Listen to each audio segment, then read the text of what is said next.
ये जो 20th question है, इंपॉर्टेंट तो है ही बहुत सारे एग्जाम के लिए, तो कैसे करना चाहिए और क्या क्या शॉर्ट ट्रिक होंगी वो हम सभी अभी सीखेंगे।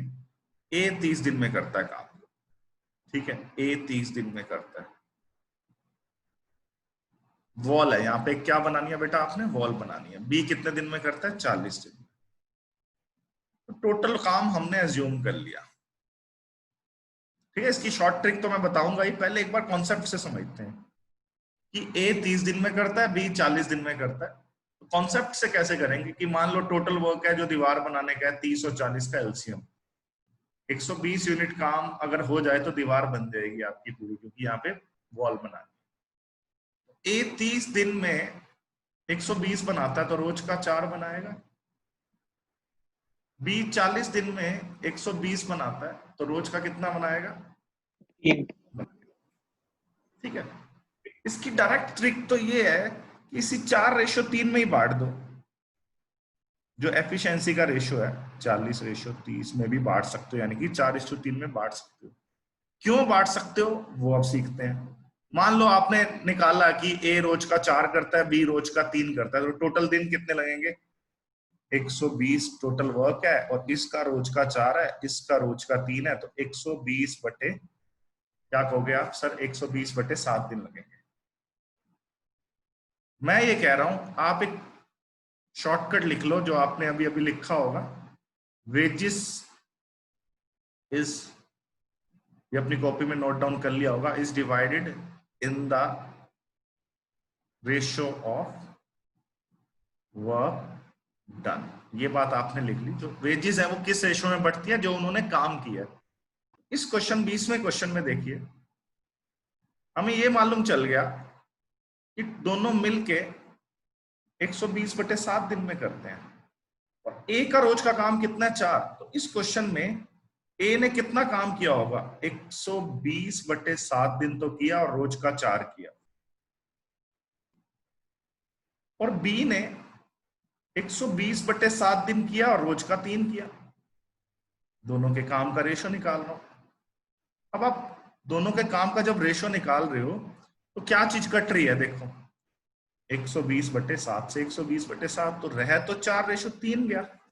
तो हमें इतना कुछ नहीं करना कि कितने दिनों में मिलके करेंगे, हमें डायरेक्ट देखना। अगर कोई ऐसा क्वेश्चन है जिसमें शुरू से लेके एंडिंग तक दोनों ने ही काम किया है, तो जो उनके काम का रेशो होगा वो उनके एफिशिएंसी के रेशो के बराबर है, यानी कि 30:40 है अगर, तो डायरेक्ट उल्टा कर देंगे, 40:30, यानी कि 4:3 में ही पैसा बांटना है, इतना लंबा करने की जरूरत नहीं है। अब निकालना किसका शेयर था बोलो, बी का शेयर निकालना था। तो 4:3 में बी का कितना यूनिट है, 3 यूनिट है, तो बी का 3/7 ऑफ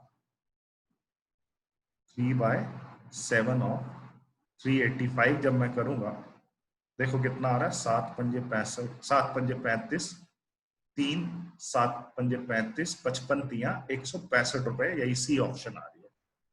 बोलो, ऐसा मैं एक और घुमा फिरा के दे देता हूं आपको, आइए, आपने मुझे करके दिखाना है। अब ये समझ आ गया ना, जब शुरू से लेके एंडिंग तक सेम हो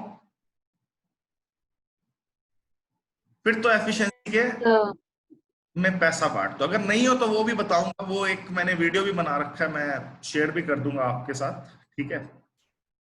एक तो, सर जो इससे पहले वाली आपने जो ट्रिक बताई थी जिसमें 1 वुमेन इज इक्वल टू जो भी उनका टाइम था, सर वो ऐसे भी आ सकता है क्या कि वुमेन और चिल्ड्रन कंबाइन दे रखा हो इक्वल? हाँ वो भी आ सकता है, वो भी कराऊंगा, वो भी कराऊंगा। पहले इस क्वेश्चन पे फोकस कर लें जो अभी हम सीख रहे हैं। एक मिनट देखिए, अगर ये क्वेश्चन यूं आता, ए 10 दिन में करता है, बी 15 दिन में करता है, सी 30 दिन में करता है, ठीक है। इन्होंने कुछ काम किया और तीनों ही शुरू से लेके एंड तक थे, मतलब कोई भी कहीं नहीं गया, शुरू किया तीनों ने इकट्ठे, एंड तक रहे। तो फिर पैसा किस रेशो में बटेगा, इनकी एफिशिएंसी की रेशो में बटेगा। फिर तो आप टोटल एलसीएम लोगे, 10 15 30 का एलसीएम क्या आएगा, 30 यूनिट। इसका रोज का 3, इसका रोज का 2 और इसका रोज का 1। तो जो भी पैसा बटेगा, मान लो टोटल जो उन्होंने काम किया उसकी जो उन्हें वेजेस मिली वो 3,000 रुपए मिली, तो टोटल वेजेस किस रेशियो में बंटनी चाहिए? 3:2:1। 3, 2, 5 और 1, 6 यूनिट की वैल्यू दे रखी है 3000। एक यूनिट की वैल्यू क्या होगी बेटा? 500 हो गई। एक यूनिट की 500 होगी तो 3 की कितनी हो गई? 1500। 2 की कितनी हो गई? 1000।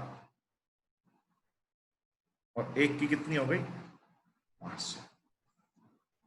तो अगर ये क्वेश्चन यूं होता कि ए 10 दिन में करता है, बी 15 दिन में, सी 30 दिन में, और काम उन्होंने शुरू से लेके एंड तक इकट्ठे किया और काम करने के उनको 3000 रुपए मिले, तो ए को उसमें 1500 मिलेंगे, बी को 1000 मिलेंगे और सी को 500 मिलेंगे। बोलो, यहां तक किसी को कोई भी डाउट हो तो बताओ। आ गया समझ सबको? हाँ जी, यस सर। Okay great.